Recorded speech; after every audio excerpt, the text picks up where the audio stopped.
পুতিনের কড়া হুঁশিয়ারি, কয়েক ঘন্টার মধ্যেই ট্রাম্পের ফোন। ইরানকে যুদ্ধে জিতিয়ে এবার কি ইউরোপেও তেল বেচবে রাশিয়া? পুতিনের হুঁশিয়ারি, ট্রাম্পের সঙ্গে জরুরি ফোন। রাশিয়ার তেলের কৌশল কি? ইরানকে যুদ্ধে জিতিয়ে ইউরোপে তেল বিক্রি করতে চায় রাশিয়া। মধ্যপ্রাচ্যে উত্তেজনা বাড়ল, রাশিয়া এবার জ্বালানি বাজারে পদক্ষেপ নিতে চলেছে। কয়েক ঘন্টার মধ্যেই ট্রাম্পের ফোন। পুতিনের তেলের হুঁশিয়ারি ইউরোপকে সতর্ক করে দিল। পুতিনের শক্তি প্রদর্শন, ইরান ইউরোপ সংঘাতকে রাশিয়ার স্বার্থে ব্যবহার।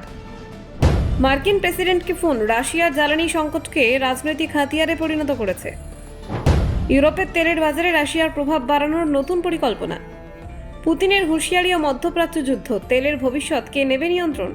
দেখুন, ইউরোপ ও আশেপাশের জ্বালানি বাজারে উত্তেজনা আরও বাড়িয়ে তুলেছে রাশিয়ার প্রেসিডেন্ট ভ্লাদিমির পুতিনের সাম্প্রতিক হুঁশিয়ারি। পুতিন জানিয়েছেন, পশ্চিমা দেশগুলি যদি ইরান ও পশ্চিম এশিয়ায় যুদ্ধের পরিস্থিতি সামলাতে ব্যর্থ হয়, তাহলে রাশিয়া তারা জ্বালানি সম্পদ ব্যবহার করে নিজেদের অর্থনৈতিক অবস্থান শক্ত করবে।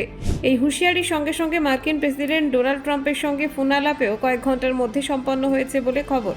পুতিনের বক্তব্যের মূল বিষয় ছিল ইরানের সঙ্গে সংঘাতের ফলে পশ্চিমা বাজারে তেলের দাম ও সরবরাহকে প্রভাবিত করার পরিকল্পনা। তিনি জানান, রাশিয়া এই পরিস্থিতি কাজে লাগিয়ে ইউরোপের তেল বাজারে তাদের প্রভাব বাড়াতে পারে। এক অর্থে রাশিয়ার কৌশল মূলত রাজনৈতিক এবং অর্থনৈতিক উভয় দিক থেকে প্রভাব বিস্তার করা।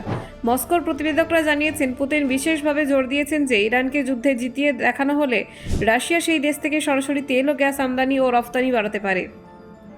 এইভাবে রাশিয়া ইউরোপে তেল বিক্রি করে তাদের রাজস্ব এবং শক্তিশালী অবস্থান বৃদ্ধি করতে পারবে।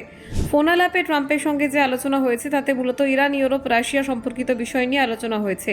সূত্র জানিয়েছে, ট্রাম্পকে পুতিন সতর্ক করেছেন যে ইরানের সঙ্গে সংঘাত অব্যাহত থাকলে পশ্চিমা দেশগুলির তেল বাজার বিপর্যস্ত হতে পারে। বিশ্লেষকরা মনে করছেন, পুতিনের হুঁশিয়ারি কেবল মার্কিন যুক্তরাষ্ট্রের প্রতি নয়, বরং ইউরোপের বাজার এবং নীতি নির্ধারকদেরও লক্ষ্য করে বলা হয়েছে। রাশিয়া তার শক্তিশালী জ্বালানি সম্পদ ব্যবহার করে রাজনৈতিক চাপ সৃষ্টি করতে পারে। ইরানের যুদ্ধ পরিস্থিতি ইতিমধ্যে মধ্যপ্রাচ্যে তেল সরবরাহকে প্রভাবিত করেছে। হরমুজ প্রণালীতে যুদ্ধের কারণে জাহাজ চলাচলে বিধিনিষেধ পড়েছে।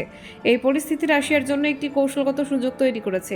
পুতিন এই পরিস্থিতিকে কাজে লাগাতে চাইছেন যাতে ইউরোপে রাশিয়ার তেলের বাজারে প্রভাব বৃদ্ধি পায়। তিনি মনে করেন, যুদ্ধের কারণে অন্য সরবরাহকারী সরবরাহ হ্রাস পেলে রাশিয়ার তেল বিক্রির সুযোগ আরও প্রসারিত হবে। মস্কো সূত্রে খবর, পুতিনের হুঁশিয়ারি মূলত রাজনৈতিক এবং অর্থনৈতিক চাপ তৈরির জন্য। তিনি চান পশ্চিমা দেশগুলো রাশিয়ার সঙ্গে আলোচনা এবং সমঝোতায় আসুক, তাতে রাশিয়ার বাজার ও অর্থনীতি আরও শক্তিশালী হবে। ট্রাম্পের সঙ্গে ফোন আলাপের সময় রাশিয়ার প্রেসিডেন্ট কৌশলগত বিকল্প উত্থাপন করেছেন। তিনি বলেছেন, যদি ইউরোপের দেশগুলো তেলের বাজারে নিজেদের চাহিদা পূরণ করতে ব্যর্থ হয়, তাহলে রাশিয়া সরাসরি তাদের বাজারে তেল সরবরাহ করবে। বিশ্লেষকদের মতে এটি শুধু একটি হুঁশিয়ারি নয়, বরং রাশিয়ার রাজনৈতিক কৌশলের অংশ।